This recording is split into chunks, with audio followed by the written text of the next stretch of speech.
Bom, então sejam bem-vindos ao nosso curso de Filosofia Moderna. Este curso é dado, ao curso, maior de Teologia para Leigos do Instituto São João Crisóstomo, em Caruaru.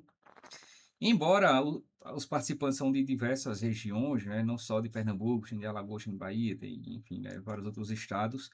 Eu sou o professor Cleibson Américo, sou professor, com mestrado e doutorado em Filosofia, estudei também um pouco da teologia e da história. E nós estamos aqui fazendo essa caminhada, ajudando na formação filosófica, como uma contribuição, uma base para a formação teológica, que é o objetivo maior aqui deste curso, tá certo? Então nós vamos estar fazendo essa série, de aulas sobre a filosofia moderna. A gente já vem estudando, a filosofia desde a teologia filosófica, depois a filosofia medieval, e agora a modernidade. E a tendência é que a gente continue um pouco enquanto permanecer a formação teológica, também a gente esteja aqui em paralelo tendo a formação filosófica. E isto porque, gente, olha, deixa eu explicar para vocês, já desde já. A Igreja Católica, a Igreja entende que a formação teológica, ela deve ser precedida da formação filosófica. A formação sacerdotal acontece dessa forma. Antes dos padres, estudarem teologia, primeiramente eles estudam filosofia. Então, a formação normalmente é de 3, 4 anos de filosofia e depois 4 anos de teologia. É assim que a igreja organiza a formação sacerdotal. E os cursos de teologia, católicos, eles também se organizam normalmente, dessa forma, Primeiro se lança uma base filosófica para depois uma base teológica, né? E isso por um motivo muito simples. A igreja entende que a teologia deve ser precedida pela filosofia, porque antes de conhecer a Deus, precisamos conhecer o ser humano, o mundo e a nós próprios. Tem um documento do Concílio Vaticano II chamado Optatanto Socius, que é para a formação presbiteral, e lá a igreja diz que, antes de conhecer a Deus, é preciso conhecer o mundo e o homem. E isso se faz por meio da formação filosófica, tá certo? Então é por isso que a filosofia ela serve de base também para a teologia, como um preâmbulo para a teologia.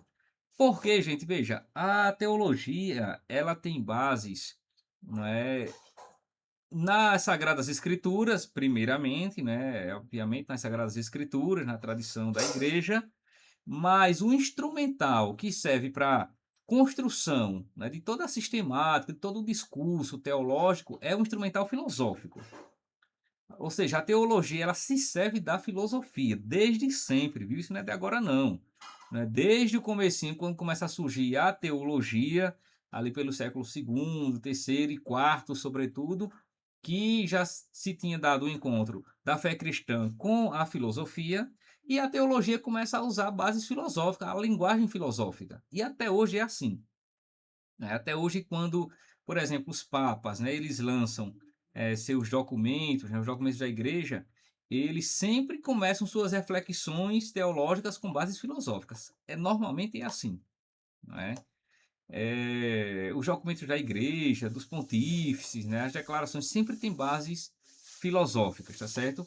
E isso, gente, começa, a gente viu, na disciplina de filosofia medieval, isso começa já no comecinho da igreja, quando São Justino, São Clemente de Roma, São Clemente de Alexandria, Santo Agostinho, e os padres da igreja, sejam os padres da tradição patrística latina ou os padres da tradição patrística grega, todos eles tinham uma introdução filosófica muito boa, e dialogavam muito bem com a filosofia, eram teólogos, eram doutores da igreja, mas que dialogavam com o mundo filosófico, e muitos deles, inclusive, foram herdeiros diretos do mundo filosófico, da filosofia antiga, como, por exemplo, São Justino de Roma, que é do século segundo, que era um filósofo pagão, e depois se converte e se torna um filósofo cristão, não é? O São Clemente de Alexandria, que é um outro grande nome importante, para essa consolidação do diálogo entre fé e razão, entre filosofia e fé cristã, é Clemente de Alexandria. São Clemente de Alexandria, também nos seus escritos, fala da importância da filosofia, como base para a teologia, Inclusive, São Clemente de Alexandria chega a dizer que a, a, o conhecimento de Cristo foi guiado no mundo antigo, no mundo judaico, né, através da lei, da Torá, para os judeus, ou seja, Deus, né, por meio da lei, por meio da Torá, Deus ele guia o seu povo até o conhecimento de Cristo, mas no mundo pagão, Deus guia os pagãos ao conhecimento de Cristo por meio da filosofia. Isso é a expressão de São Clemente de Alexandria, né? Então ele está dizendo que Deus teve dois caminhos para guiar os povos a Cristo: os judeus por meio da lei dada a Moisés, os pagãos por meio da filosofia, por meio da busca do logos, né? Logos quer dizer a razão, a busca filosófica. O nome disso é logos, né? Para quem faz muito tempo que não vê nada de filosofia, gente, é uma palavrinha que a gente vai estar aqui e acolá usando. Logos. Logos quer dizer razão, né? Quer dizer razão, conhecimento, a ciência, né? O estudo, não é? A reflexão, tudo isso são significados da palavra logos, certo? E São Clemente está dizendo que Deus guiou os pagãos, né? Sobretudo aqueles pagãos ali no mundo helenístico, né? Por meio da busca do logos, para que por meio disso preparassem ao conhecimento de Cristo. E quando eu falo mundo helenístico, gente, só para contextualizar, eu estou aqui falando daquele mundo que está envolto da Palestina, do mar Mediterrâneo, do Médio Oriente, que era um mundo marcado pela tradição grega, certo?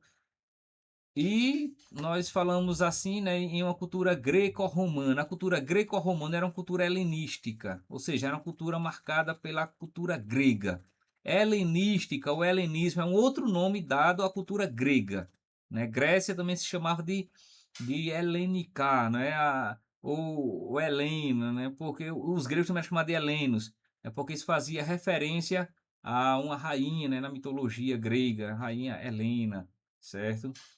E vejam, é sempre que usamos essa palavra helenístico, né, helenismo, enfim, estamos falando de uma cultura grega, ou uma cultura marcada pelos valores gregos, que não precisa necessariamente estar na Grécia, né, mas a cultura grega ela influenciou muito outros povos. Aí esses outros povos que eram influenciados mesmo distante da Grécia, mas que recebiam a filosofia grega, a poesia grega, a mitologia grega, enfim, a influência grega são chamados povos helenizados, ou seja, marcados pela cultura grega, tá certo?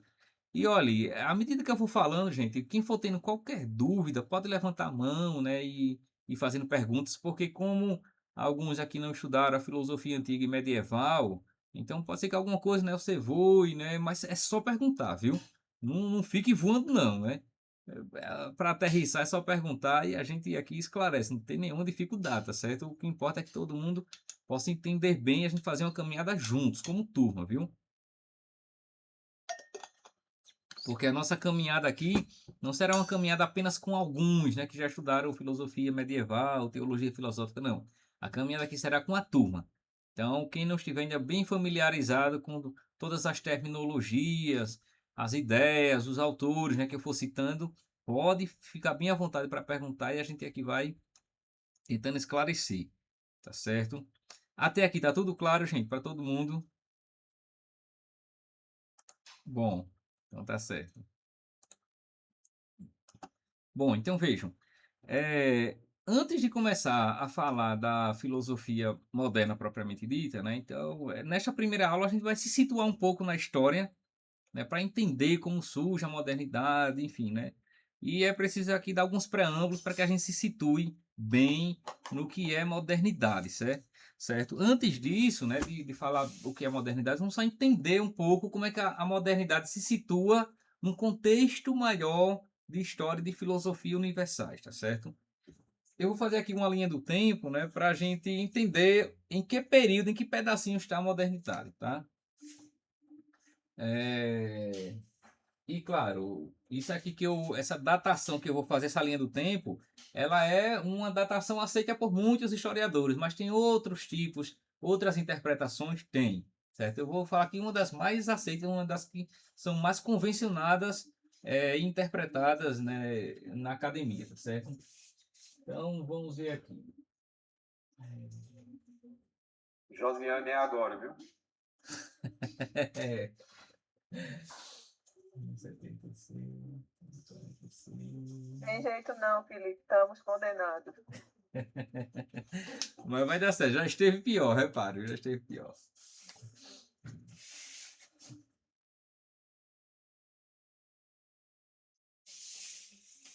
Deixa eu colocar aqui embaixo.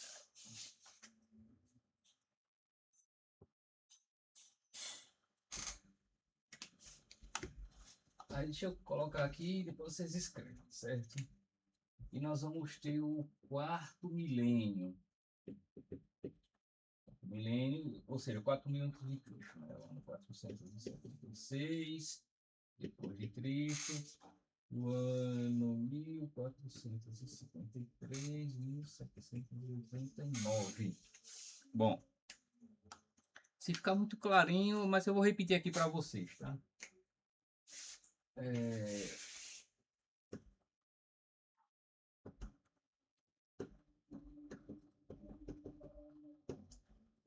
Idade Antiga.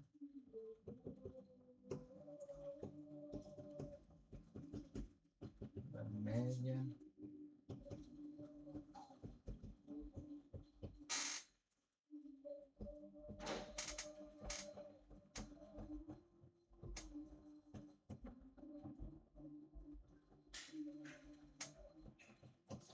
Olha, neste primeiro momento, né, eu fiz aqui uma linha do tempo com 4 momentos importantes. No primeiro traço, vocês colocam a data de 4.000 antes de Cristo, certo? 4.000 antes de Cristo. No segundo, eu coloquei a data 476 depois de Cristo, né? Coloca DC, né? Depois de Cristo. No terceiro tracinho, 1453 depois de Cristo, obviamente, né? E depois 1789. Aí eu vou colocar aqui os acontecimentos históricos que dão origem a estes momentos importantes. O segundo é qual, professor? Por favor. 476 depois de Cristo. 476 depois de Cristo. Ao terceiro. 1453. Depois de Cristo, né? Isso, depois de Cristo, né? Aqui tudo agora é E o depois de quarto? Cristo. Eu tô perguntando porque eu não tô conseguindo ver aqui. Eu tô com o celular Isso. e tá bem. E o outro é 1789. Também depois de Cristo, né? Obviamente. Obrigado. Eu acho que o azul fica muito clarinho aí para vocês, né? Vou escrever mais de preto. Bom, no quarto milênio antes de Cristo, gente, o que acontece é o surgimento da escrita. Aí vocês colocam aqui, né? O surgimento da escrita. No quarto milênio, né? O fato histórico importante que faz datar, né, e nascer um período é o surgimento da escrita, certo? Depois, no ano 476, nós temos a queda do Império Romano. Do Império Romano Ocidental. A queda do Império Romano Ocidental. Certo? Em 476, a queda do Império Romano Ocidental. Depois, em 1453, nós temos a queda do Império Romano Oriental. A queda do Império Romano Oriental. E depois, em 1789, nós temos a Revolução Francesa. Revolução Francesa.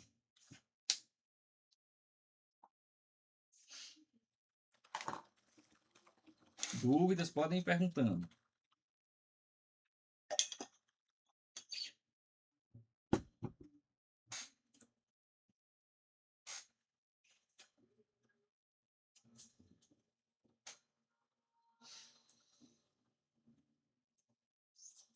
Terminaram de escrever?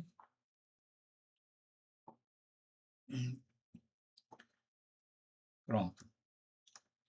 Então vamos lá.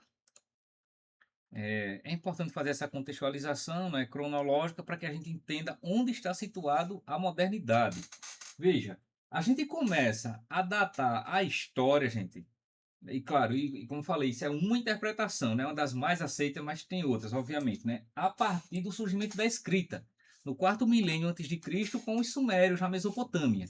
Né, quem já viu isso em história, lá no ensino médio, lembra que os sumérios, né, os povos mesopotâmicos, eles criam a escrita, né, em quarto milênio antes de Cristo, a escrita é chamada cuneiforme, né, a partir é, da argila, né, eles cunhavam, né, enfim, né, símbolos, né, que essa foi a primeira forma de escrita, depois isso vai ser aperfeiçoado pelos fenícios, né, que vão dar um acabamento mais final ao alfabeto, né, enfim. Quarto milênio. Quando surge a escrita, nós começamos a dizer que aí surge a história, propriamente dita, porque agora a história ela vai ser escrita, certo? Então aqui surge a história. Nós podemos chamar este longo período aqui todinho de história, certo, gente? Com o surgimento da escrita. A escrita faz surgir a história. E só que, claro, as coisas não surgem com o surgimento da escrita. É claro que antes da escrita já tinha milhões de anos atrás. E esses milhões de anos atrás nós chamamos de pré-história. Certo? Então aqui nós temos a pré-história.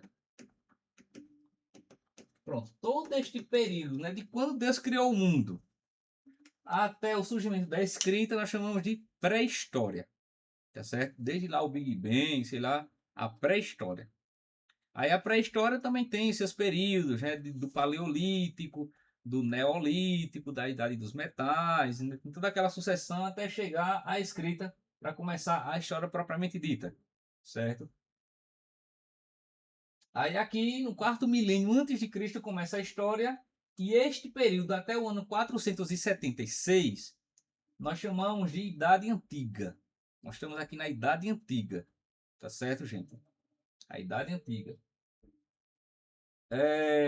Lembrando que essa história, como está aqui datada, né, periodizada, é uma história muito mais contada sob o ponto de vista europeu, asiático, do que universal, viu? Porque a gente, né, pode pensar que enquanto nós estamos aqui no comecinho da modernidade, aqui os índios da América viviam na pré-história ainda, né? Então isso não é bem universal não, viu?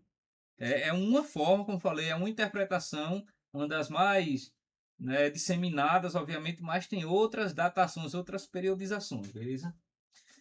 Então nós temos a Idade Antiga, do quarto milênio antes de Cristo até o ano 476, a história antiga.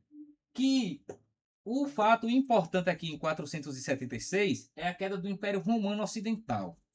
Veja, o Império Romano, gente, é importante nós trazermos ele porque foi um grande império, né, que abarcou todas as margens do Mediterrâneo, a Europa, grande parte da Europa, o norte africano, uma grande parte da Ásia até a Índia, né? Até, né, o rio, né?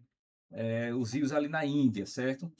Que o Império Romano, né, vocês devem recordar que ele vai herdar, né, em grande parte as terras do Império Macedônico, enfim, certo? Império Persa. Bom, só que o Império Romano, que foi esse vasto império, né, da antiguidade, ele vai cair, né, com a invasão dos povos bárbaros, povos germânicos, né, em 476. Lembrem, neste ano, né, nesta década aqui, né, de 476, cai o Império Romano somente a parte ocidental. Quando cai a parte ocidental, a parte oriental permanece. E quando eu estou falando aqui em ocidental, oriental, ocidente, oriente, né, é importante ter presente que é uma divisão também, né, mais ou menos imaginário, geográfica, do mundo em duas partes, entre ocidente e oriente. O planeta Terra, né, mais ou menos assim, né, essa divisão entre ocidente e oriente se dá mais ou menos com a linha imaginária. Né? Vocês sabem que, né, pensando aqui no mapa mundi, certo, gente? Pensando aqui no mapa mundi. Tá mais ou menos assim, né? Aqui as Américas, né? Mais ou menos isso, sei lá. Aqui nós temos o Brasil, na América do Sul, aqui no o Oceano Atlântico, né? Aqui a Europa, a Ásia, né? Aqui nós temos a África, mais ou menos isso aqui. Tá péssimo o meu mapa, mas só para a gente se situar, tá? A Oceania, enfim, né? Bom, é mais ou menos lá por longe isso aqui. A linha que divide Oriente e Ocidente, ela passa mais ou menos aqui assim. Pronto. Certo? Esta parte aqui, gente, nós chamamos de Ocidente. Esta parte aqui nós chamamos de Oriente. Tá claro? O Brasil está aqui, né? Nós estamos aqui, certo? Então nós estamos no mundo ocidental. A África, que é aqui, né? E aqui os continentes, só para vocês se situarem, né? Aqui nós temos a América do Norte, a América Central, a América do Sul, onde está o Brasil. Aqui nós temos a Europa, nós temos a Ásia, nós temos a África. Né? A África ela tem uma parte ocidental, uma parte oriental, certo? E essa linha imaginária é um meridiano, né? O meridiano de Greenwich. Bom, Israel, né, que é um outro país importante para a gente situar, né, tudo isso aqui, vai ficar por aqui assim, viu? Mais ou menos por aqui assim, né? Aqui é o mar Mediterrâneo, então por aqui assim mais ou menos fica Israel. A Itália, que era a sede do Império Romano, fica mais ou menos por aqui assim. Enfim. Então, quando eu falo em Ocidente e Oriente, isso é uma coisa que aparece muito, né? Quando falamos de modernidade e contemporaneidade, filosofia ocidental, esse negócio todo, certo? E estamos falando desta parte aqui do mundo, onde nós estamos situados, América e Europa, e uma parte da África. E Oriental, Oriente, esta outra parte, né? Da Grande Ásia, da África, Oceania, por ali assim. Gente, até aqui alguma dúvida? Tá indo claro para todo mundo. Leonardo, quer falar alguma coisa aí, Leonardo? Quer complementar? Quer dizer alguma coisa? Tudo certo? Tudo certo. Lindo. O Leonardo tá certinho. O Leonardo é historiador, né? E historiador bacharel aí não é pouca coisa. Então, né? Mas é mais ou menos isso aqui mesmo, né, Leonardo? Bom, então, gente, olha. Quando cai o Império Romano em 476, vai cair a parte do Império Romano Ocidental. Essa parte ficava aqui na Europa. Tá claro? A outra parte do Império Romano, que era a parte oriental, ficava aqui na Ásia e tal, por ali assim, e uma parte do norte africano, essa parte só vai cair no ano de 1453. Este período aqui, de 476, que aí nós falamos no século V, até 1453, que é o século XV, viu, gente? É um período de cerca de 1000 anos. Este período é que nós chamamos de Idade Média. Tá claro? Então, Idade Média é este período do século V ao século XV. E por que nós falamos em século V, no ano 476, e XV, no ano de 1453? Porque é uma forma também convencional, antiga, de o século, né, o primeiro número ou a primeira dezena, nós sempre colocamos um número a mais. Então, se é 476, começa com 4, aí acrescenta 1, 5, então século V. 1453, aqui nós temos uma dezena, 14, colocamos 1, 15, certo? Então, quando eu falo em século 15, estou falando em 1400 e alguma coisa. Se eu falar em século 16, é 1500 e alguma coisa, tipo a Reforma Protestante, que é em 1517. Né? Então, 1500, acrescentamos 1 à primeira dezena, então vai século 16. René Descartes morre em 1650, que é o pai da filosofia moderna, né? Século 17. E assim vai. Diz aí, Ellison. No outro semestre que eu falou também que essa questão do século não lembrei agora. No caso, se for no caso de 453 é século XV. Aí se for 1400, ainda é século XIV, né? Aí se Isso. for 1401, aí já é século XV, né? Exatamente. Perfeito, bem lembrado. Então é isso, viu, gente? Olha, 1400. Se for 1400, cerrado, né? 1400, é século XIV. Agora 1401, aí já é 15. 1402, 1403 até 1499 é 15, certo? Agora 1500 ainda é 15. Agora 1501 já é 16. E assim vai. Tá claro isso? Então sempre que nós vamos escutar falar muito do século 18, 19, estamos agora no século 21, enfim. Isso é uma forma de datar. Este período aqui, gente, da Idade Média, que vai do século V até o século XV, é um período, veja, é um período importante para entender a modernidade, porque muitas das bases fundamentais da modernidade estão aqui na Idade Média. Então sempre eu vou estar recordando alguns elementos importantes do mundo medieval, da cultura medieval e da filosofia medieval, que vão embasar e sedimentar, né, muitos legados, muitas criações que surgem na modernidade, como a ciência, né, a filosofia natural e várias outras coisas. As bases estão aqui na Idade Média, certo? Então vejam, em 1543, no século XV, portanto, né, nós temos a queda do Império Romano Oriental. Esse Império Romano Oriental, ele também pode ser chamado de Império Bizantino. Bizantino, viu, gente? Bizantino. Aqui é vocês vão escutar esse nome, né? Bizantino, Bizâncio, etc. Quando estiverem falando de Bizantino, Bizâncio, nós estamos falando da antiga Constantinopla, que era uma cidade onde hoje é a atual Turquia, né? Que fica mais ou menos por aqui assim, né? A Turquia, hoje é Istambul, né? A cidade de Istambul, na Turquia, depois que foi islamizada, certo? Aí, essa cidade, que é a capital da Turquia, inclusive, atual, né? Istambul, antigamente se chamava de Bizâncio, né? E anterior ainda de Constantinopla, que era a cidade de Constantino, né? Criado pelo imperador Constantino no século IV, tá certo? Então, este Império Romano Oriental, ele era chamado de Império Bizantino, porque a sede dele era Bizâncio, né? Essa cidade aqui na Ásia Menor, né? Onde hoje é Istambul, na Turquia.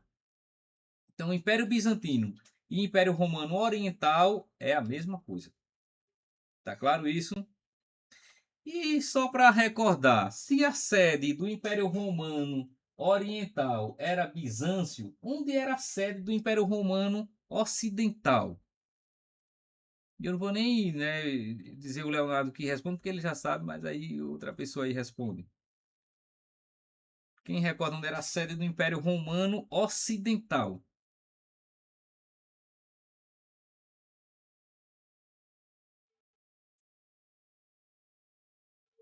Levanta aí a mão aí, alguém, gente, só para a gente. Ou eu vou ter que chamar alguém aqui pelo nome, que aí é pior.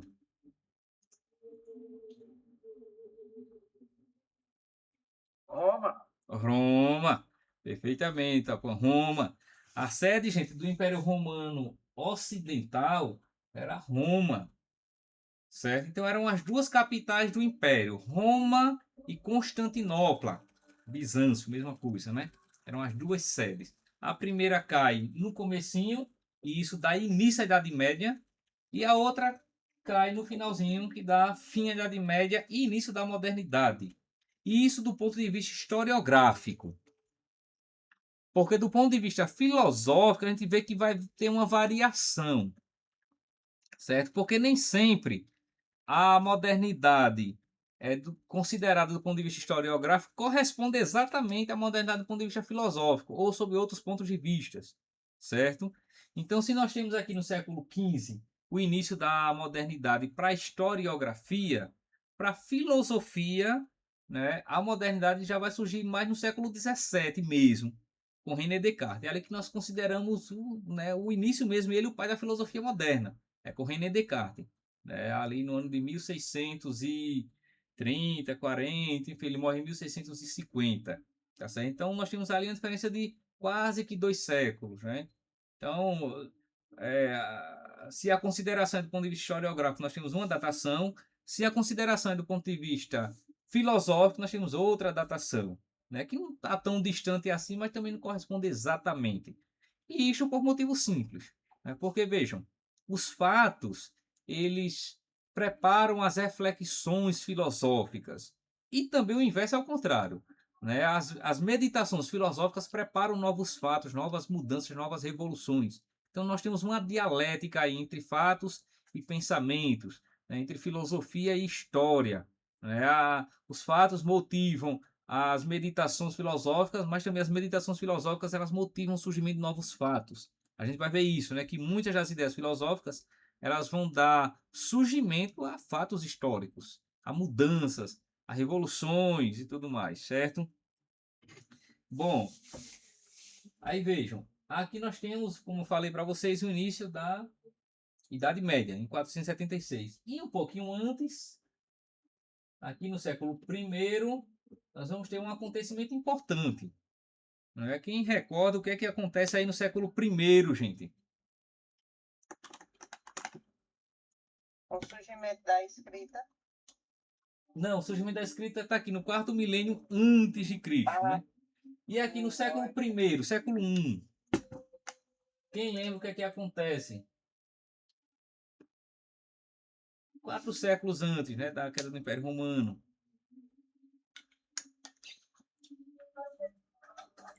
Jesus Cristo. Uhum. Exatamente, gente. Século I, nós temos o nascimento de Cristo, certo? Eu vou colocar assim, Cristo, ó, um X grandão em T, ó, Cristo, certo? O século I é o século do nascimento de Cristo.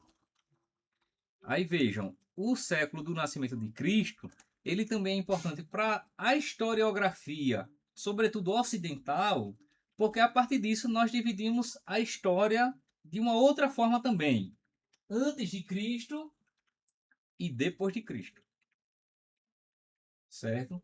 Então tudo isso aqui, olha, a Idade Antiga, Paleolítico, Neolítico, tudo lá está antes de Cristo. E tudo aqui, Idade Média, Idade Moderna e Contemporânea, onde nós estamos no período agora depois de Cristo. Tá claro isso? Né? Porque Cristo ele acabou dividindo a história universal. Né? O surgimento dele, o nascimento dele, acabou dividindo a história em duas. Né? Antes de você vê a importância, né? E o peso que foi o surgimento de Cristo e do cristianismo. Né? Isso foi um acontecimento tão grande, né? Tão incomensurável, que dividiu a história humana, né? Que dividiu, né? Até hoje.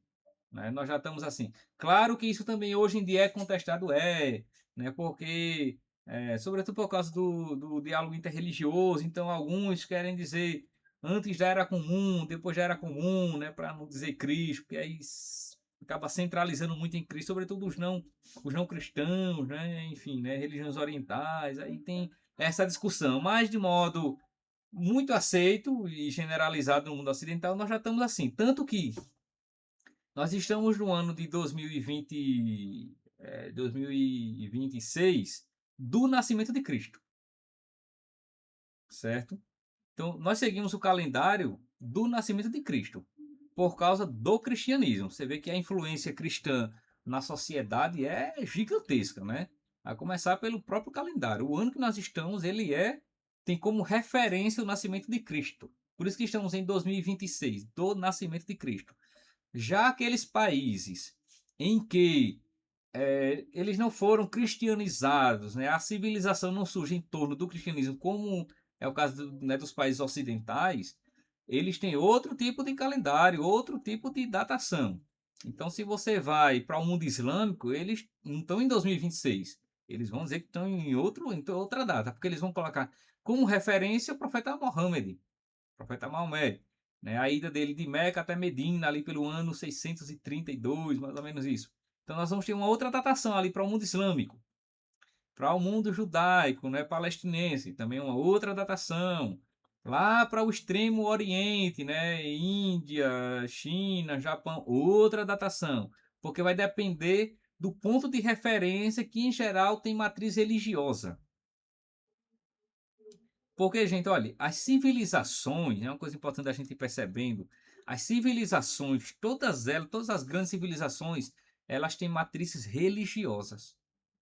Todas elas partem de pressupostos religiosos, de grandes religiões. Você vê que as grandes religiões, elas fundam as sociedades. E não há grande sociedade sem religião. Na verdade, não há sociedade sem religião. Pelo menos em sua matriz de origem, não se tem. Né? Você vê que todas as sociedades, elas têm alguma expressão religiosa, ou uma religião que subsiste ainda hoje, ou pelo menos algum tipo de matriz religiosa, mitológica, enfim, mas algum tipo, alguma forma religiosa. Seja uma religiosidade revelada, né, como é o caso, né, da religiosidade judaico-cristã, ou de outro tipo de religiosidade politeísta, né, aquelas sociedades que tinham vários deuses e tudo mais. Mas, independentemente da forma, sempre vai ter uma matriz religiosa. Porque as civilizações surgem em torno das religiões. Você vê que aqui no mundo ocidental, o que nós temos hoje como cultura ocidental mesmo, tem matriz religiosa diretamente, cristã, judaico-cristã. Né? Tem um livro que eu sempre gosto de mostrar, deixa eu pegar ele aqui para ilustrar um pouco isso, né? E também dar como referência.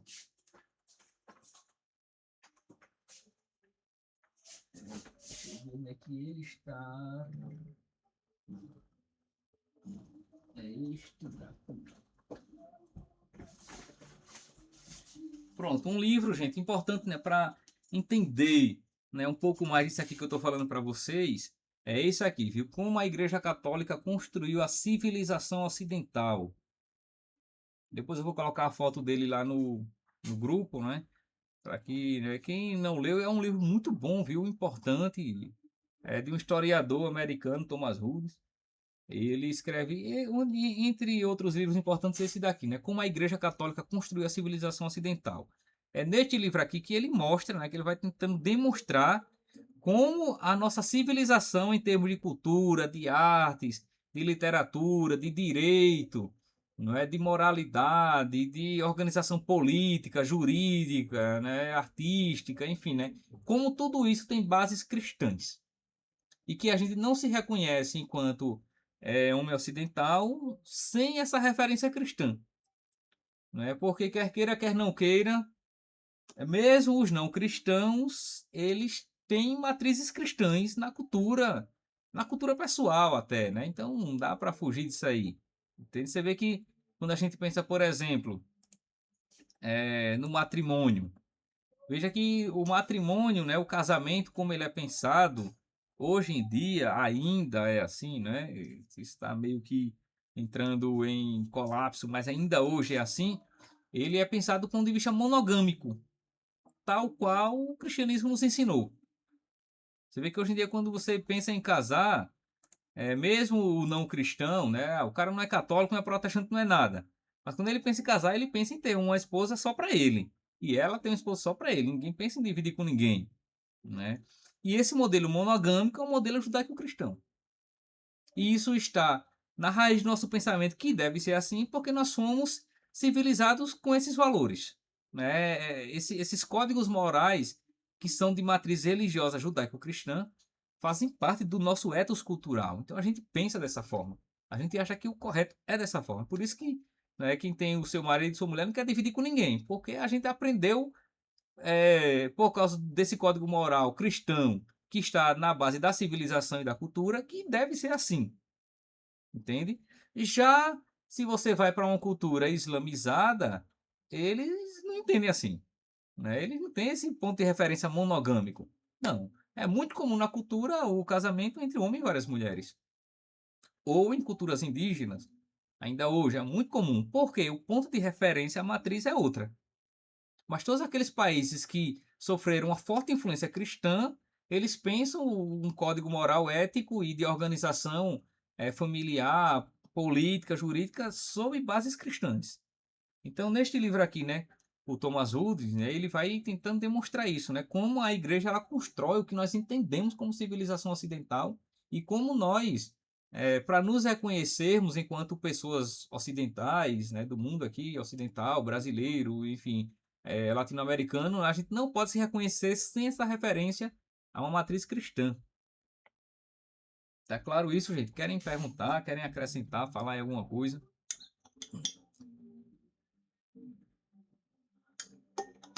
Só uma pergunta. Você disse que existe uma outra forma de se referir às datas sem se referir a Cristo, mas eu não entendi bem. Ao invés de dizer, por exemplo, sei lá, 500 depois de Cristo, você usou uma outra expressão. Eu não escutei bem.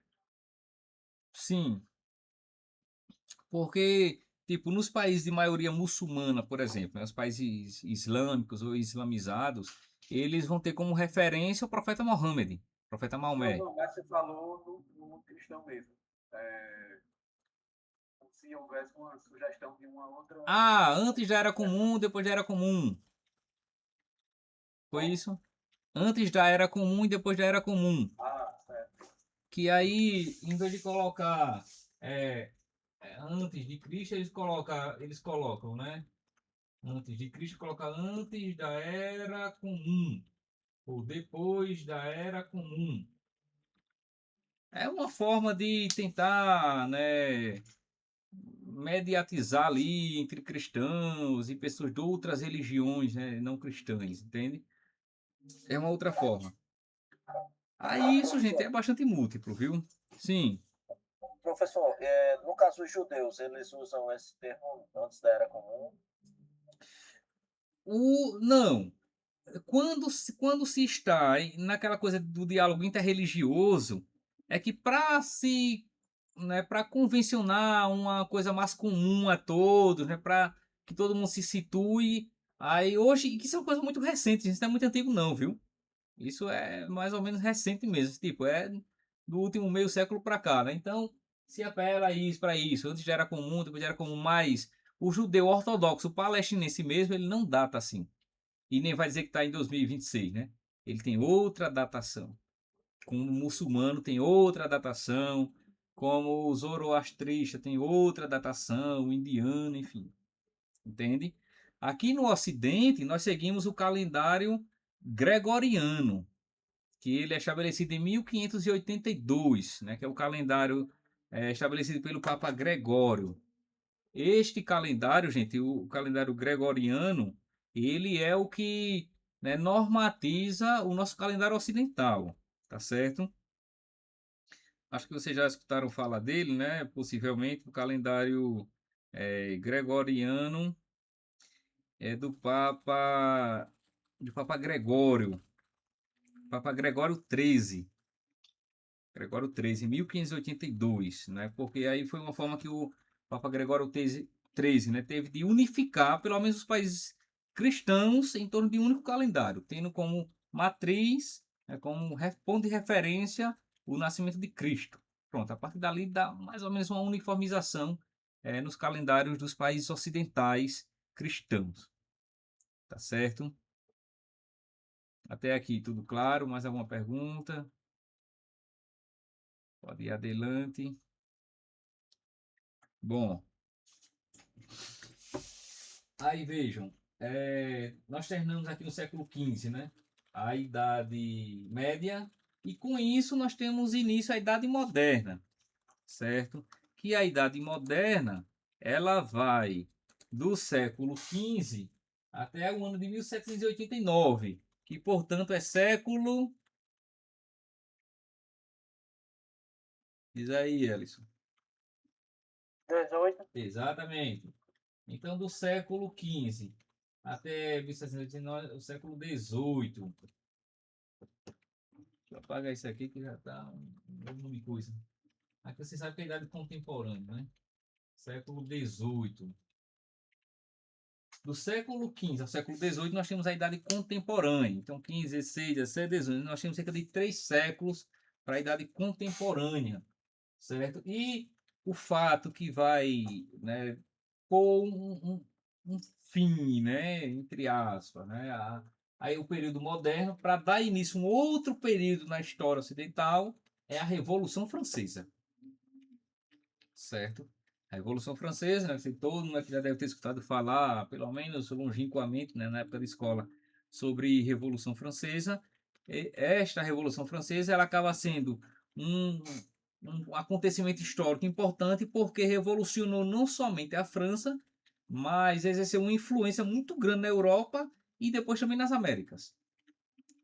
Os ideais da Revolução Francesa acabaram se disseminando muito, né? E acaba tendo influência até aqui no Brasil, inclusive, né? Então, é um acontecimento que, para o bem ou para o mal, tem uma influência muito grande na cultura, né? Você vê que muito do espírito, do ethos da modernidade ou da contemporaneidade que chegam a nós aqui no Brasil, inclusive, né, tem bases aqui, neste período da Revolução Francesa, sobretudo com as correntes intelectuais que estão ali em torno da Revolução Francesa.